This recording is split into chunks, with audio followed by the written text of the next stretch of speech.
Nah, sampai di sini kita berhenti sejenak. Nampak bahwasannya ketika kita menguasai nahwu saja, tidak mungkin kita bisa membaca kitab. Nampak bahkan di awal tadi, alhamdulillah saja, kalau hanya nahwu, kita cuma dapat dunya saja. Maka kita butuh sorob untuk mengetahui keseluruhannya. Dan butuh juga praktek seperti ini sering-sering. Assalamualaikum warahmatullahi wabarakatuh. Sebelum bisa membaca kitab kuning, maka langkah awal adalah kemampuan mengurai kitab kuning. Kenapa mengurai kitab kuning?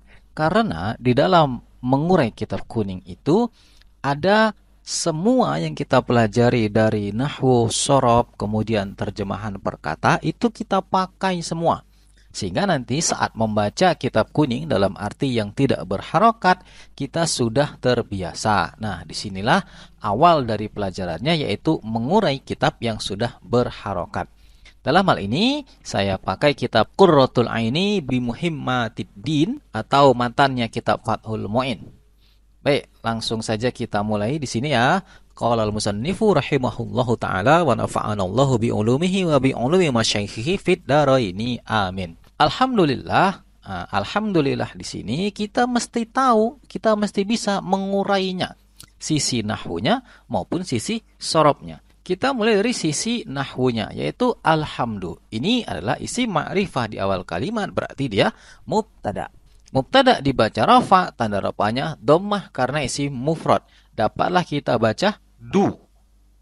Selanjutnya, dari mana kita tahu ini dibaca ham?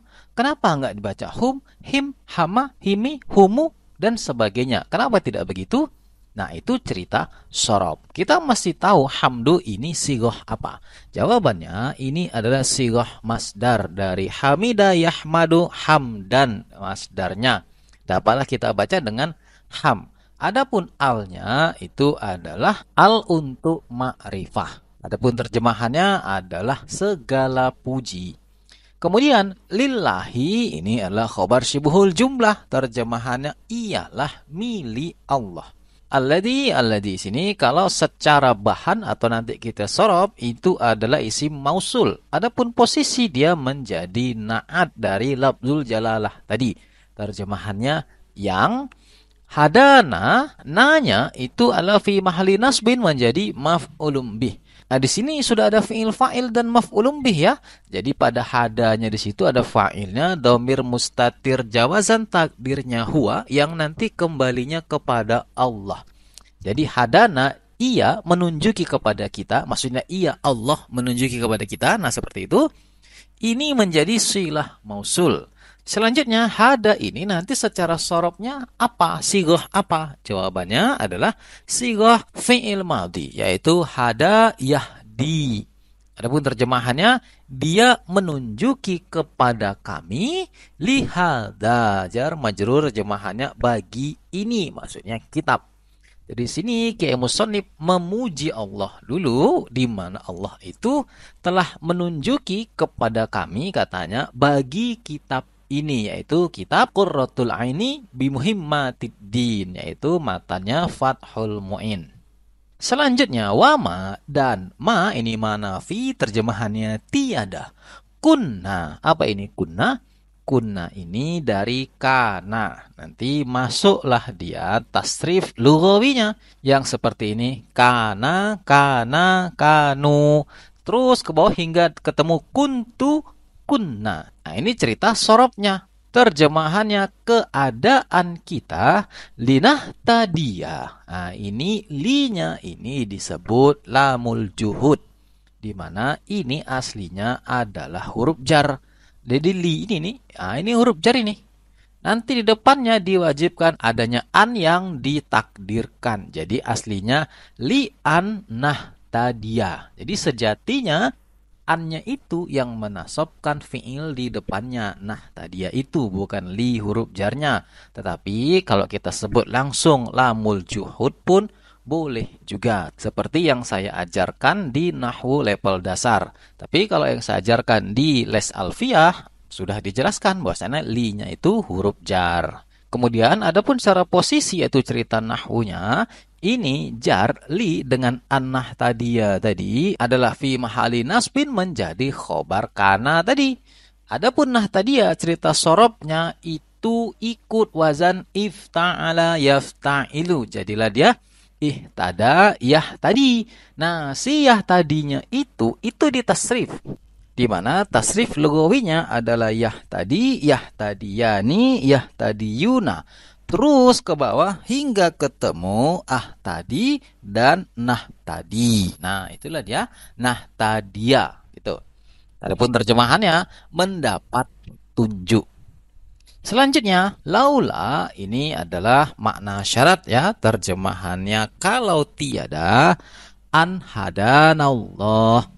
Annya ini terjemahannya bahwa hadana ini domirna adalah fi mahali nasbin menjadi maf'ulun bih dari hada.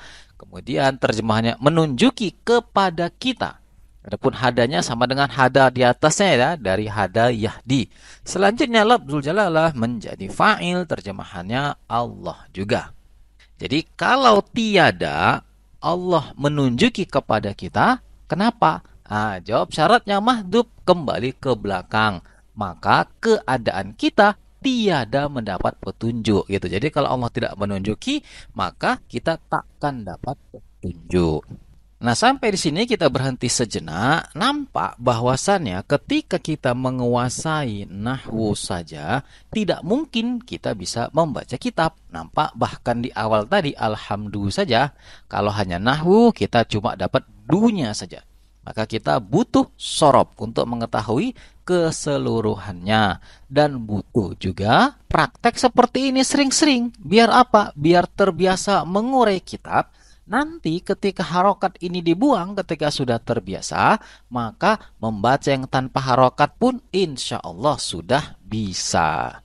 Nah baik, kita lanjutkan. Wassolatu dan as-solatu. As-solatu ini apa? Jawabannya ini mubtada. Mubtada dibaca rofa, tanda rofanya dhammah, dapatlah kita tunya ini. Nah, terus solanya dapat dari mana? Jawabannya dari sorob, yaitu sola ini ada isim masdar dari sola yusolli. Sola yusolli sendiri ikut wazan fa'ala yufa'ilu. Kemudian kenapa disebut isim masdar? Kok enggak masdar aja? Jawabannya karena dia tidak menyimpan semua huruf pada fi'ilnya. Perhatikan pada sola itu lamnya kan 2. Ya kan? Karena dia ikut wazan fa'ala, sudah ditasydid artinya lamnya 2. Perhatikan pada solatun lamnya cuma 1. Nah, disitulah dia maka disebut isim masdar. Dan nggak semua fi'il ada isim masdarnya ya. Ini adalah sama'i. Mana-mana saja yang ada isim masdar kita cuma bisa lihat kamus. Adapun terjemahannya solawat. Selanjutnya wassalamu wa huruf atop, assalamu maktub kepada as-salatu, maka dia juga dibaca rofa, tanda rofanya juga dhammah karena isim mufrad. Dapatlah kita mu. Selanjutnya sala dapat dari mana? Jawabannya sala ikut juga cerita sorob, yaitu dia sama. Dia adalah isim masdar dari salama yusallimu kalau fi'ilnya. Isim masdarnya salamun. Adapun terjemahannya salam. Selanjutnya ala sayyidina ini jar majrur menjadi khobar sibuhul jumlah. Terjemahannya ialah atas junjungan kita. Jadi solawat dan salam ialah atas junjungan kita. Siapa junjungan kita? Adalah Muhammadin. Nah, Muhammadin ini adalah badal dari sayyidina. Maka dia dibaca jar, tanda jarnya di sini adalah kasroh karena isim mufrad. Kan sayyidi tadi adalah jar ya, maka Muhammadin juga jar. Itu dapat din. Terus dapat Muhammad dari mana? Jawabannya kembali cerita sorob. Muhammad itu adalah namanya isim alam mangkul.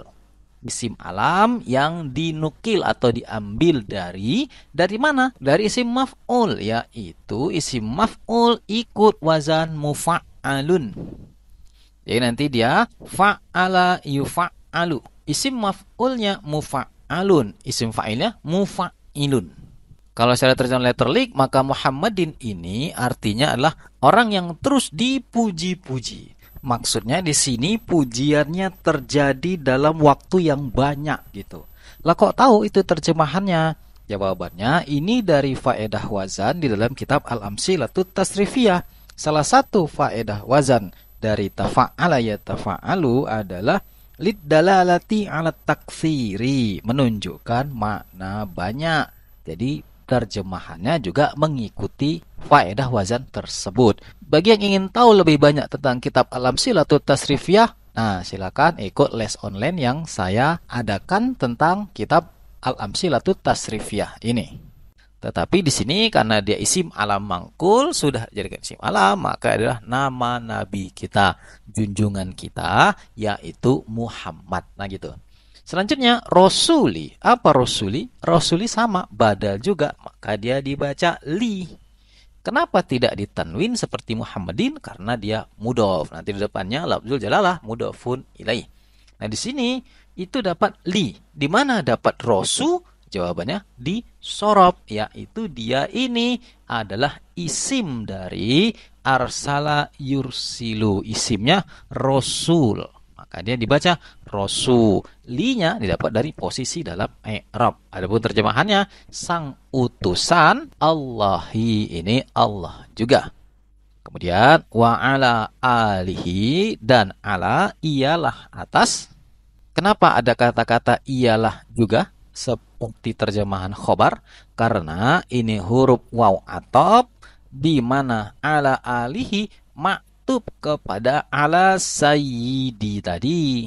Ialah atas, berarti salawat dan salam satu kepada junjungan kita Muhammad Rasulullah, dua kepada alihi, keluarganya, ketiga wasohbihi, dan sohbihi ini juga huruf waw atop maktub kepada sayyidi. Karena maktub kepada sayyidi maka dia sohbi.